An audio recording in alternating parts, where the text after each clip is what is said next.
Hi everyone, Spider-Man 1991 here, and it's time for me to do my weekly comic review for comics that came out December 12th, 2012.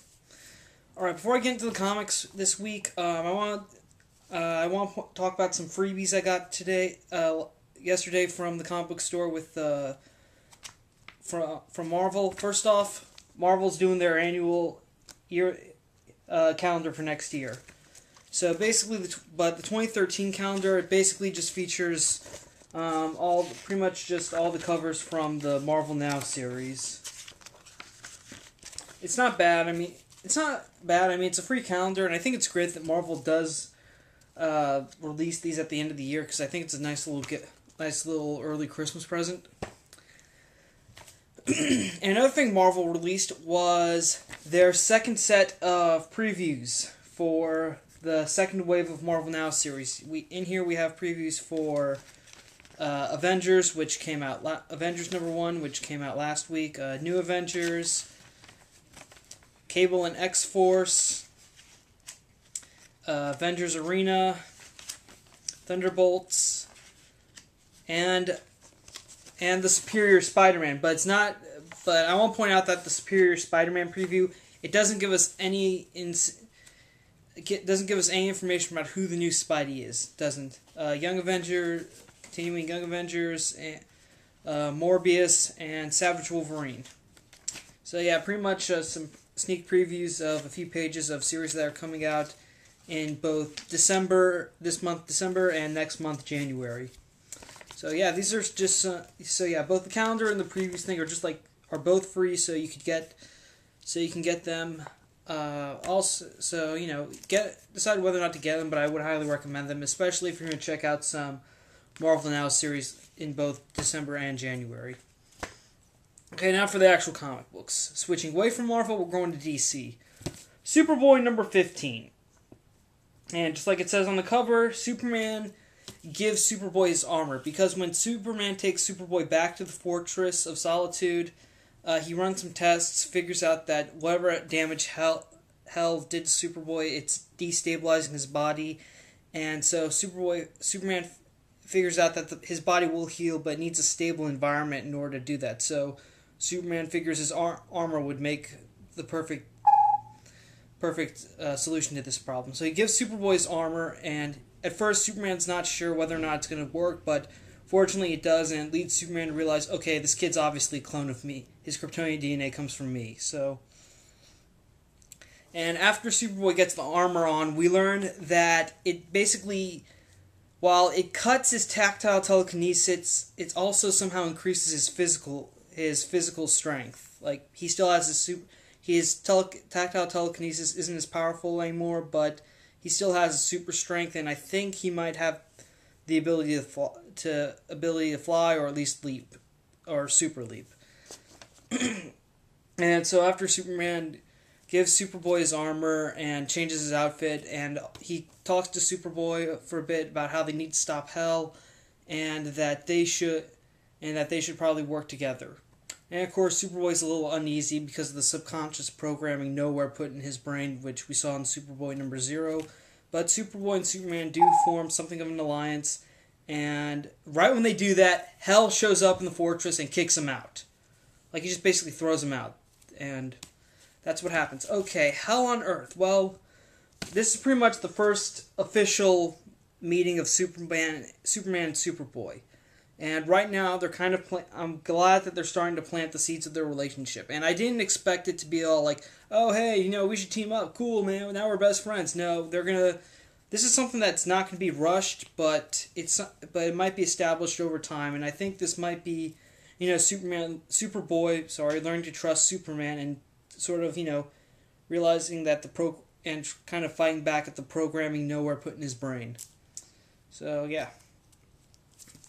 I would say that your only reason for getting this issue is if you want to see how Superman and Superboy's relationship is going to be formed in the new 52, and also for the Hell on Earth crossover. Those are the only reasons why I would recommend getting Superboy right now, because all the super books do lead directly into each other for the crossover. And speaking of crossovers, Death of the Family continues in Batman number 15.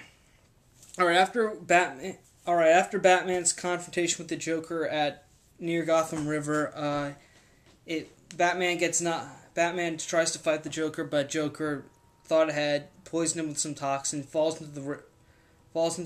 up falling into the river. Eventually, he's rescued by Batgirl and the other former Robins.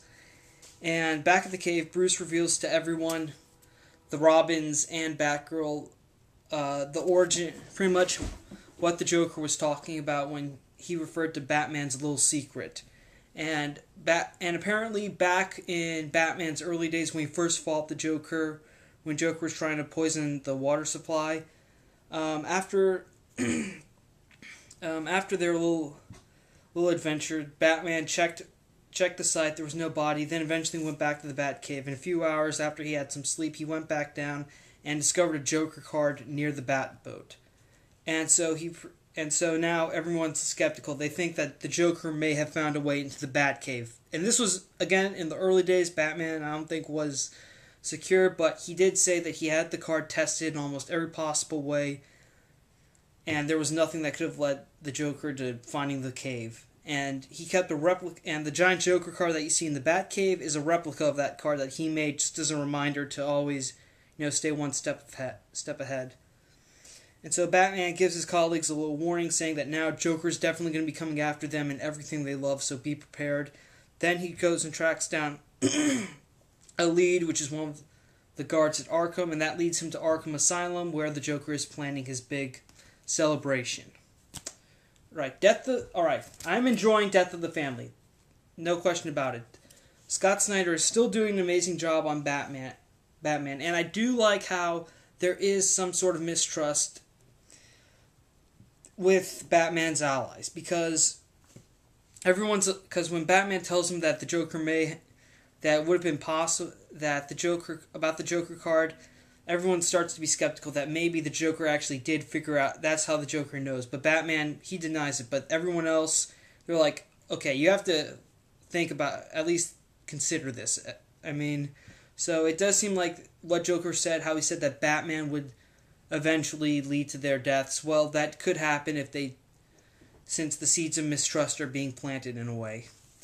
And you know what the difference between this crossover and Hell on Earth, I want to point this out, is that while Death of the Family... Sorry, someone was at my door. Anyways, back to what I was saying. The difference between the Hell on Earth and Death of the Family is that pretty much the goal on Hell on Earth, I think, is to unite all the super family members, because they pretty much are just now meeting each other. And for Death of the Family, though, everyone's already met. The relationships are established, so it's a little easier to write that. But for the super family, it's just all starting for them. But back to the original topic here, Batman number 15. Very awesome. Really enjoying this crossover.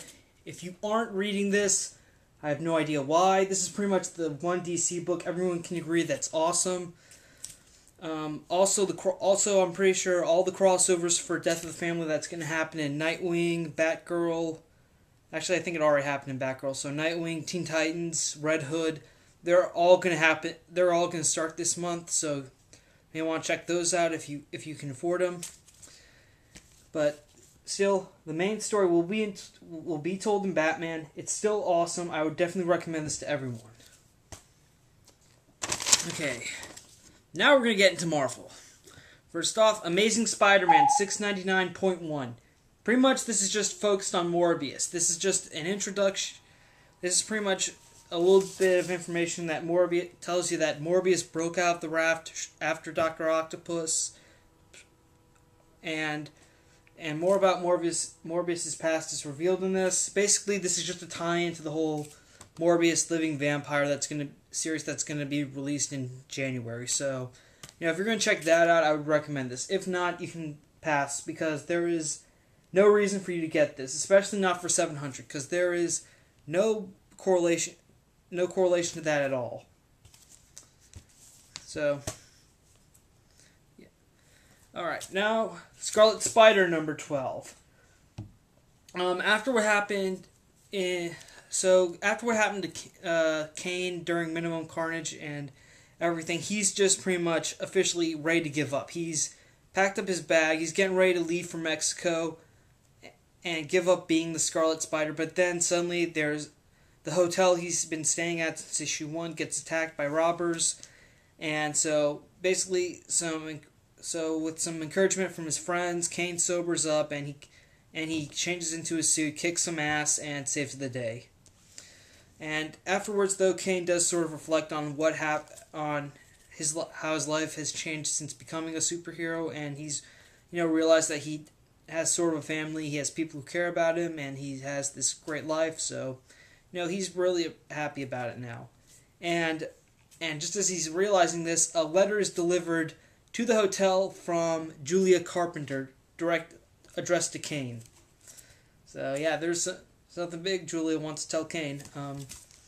Scarlet Spider, 12 issues. It's been almost a year since this series was launched, and it has been amazing. I've enjoyed it. This is pretty much just like a little reflection issue for how Kane has changed since, in the beginning he was just the rejected clone of Peter Parker, but now he's pretty much established himself as the new Scarlet Spider, the hero of Houston, and it's awesome. And this is awesome. I would highly recommend this to Spider-Man fans, especially if you're going to be bitching about how superior Spider-Man is in Peter Parker. This is pretty much the closest you're going to get to having Peter Parker back for a while, since essentially Kane is still his clone. All right, next up, Iron Man number 4. All right, Tony's extremist quest has now led him to Paris, France, where there's some sort of cult that's using the extremist tech to brainwash young women to killing machines. So Tony tests out his new Hulkbuster armor and goes and pretty much takes care of all the women except one who he gets captured by, who he leaves in SHIELD custody, and that's pretty much what happens. Iron Man 4, I don't know, this really wasn't as good as the last issue, because I liked Iron Man 3. This issue, though, it wasn't really exciting, to say the least. And also, one positive thing I like about this is how different this armor was from the last issue, because the last issue was Tony's stealth armor, and that was developed more for just hiding, and it didn't have much repulsor output. I mean, it only had a max output of 10%, but the new armor here is just basically like Tony can't really maneuver much, but he has tons of firepower, so it's kind of like the opposite of the stealth armor, which I thought was a very interesting take. But still, as far as the whole Iron Man Extremist arc is going, it's been an interesting arc, and it's going to conclude next issue in Iron Man 5, and I can't wait to read that. So, hopefully Kieran Gillen can make a very satisfying conclusion to this arc. Okay, well, that's it for now. Thank you for watching. Thank you for watching. Quick little rundown again. Iron Man 4. Not as exciting as the last issue, but still extreme. This opening arc for the series has been pretty great. Scarlet Spider. Kane recovers from the damage of Minimum Carnage and is able to get back in the game and realizes how lucky he is to be the Scarlet Spider. Amazing Spider-Man 699.1 has absolutely nothing to do with what's going to happen in 700. Only get it if you're going to get Morbius miniseries. Batman number 15, still awesome. Death of the Family, very amazing. Love Scott Snyder on this title. Superboy number 15. So the Superman-Superboy relationship is starting to begin, and just as they get kicked out of their fortress home. Not bad. Only get it for the Hell on Earth crossover. And again, freebies for Marvel calendar and previews for some new Marvel Now series. Okay. That's it for now for me. Thank you for watching. Thank you for subscribing. Spider-Man 1991 saying see you later.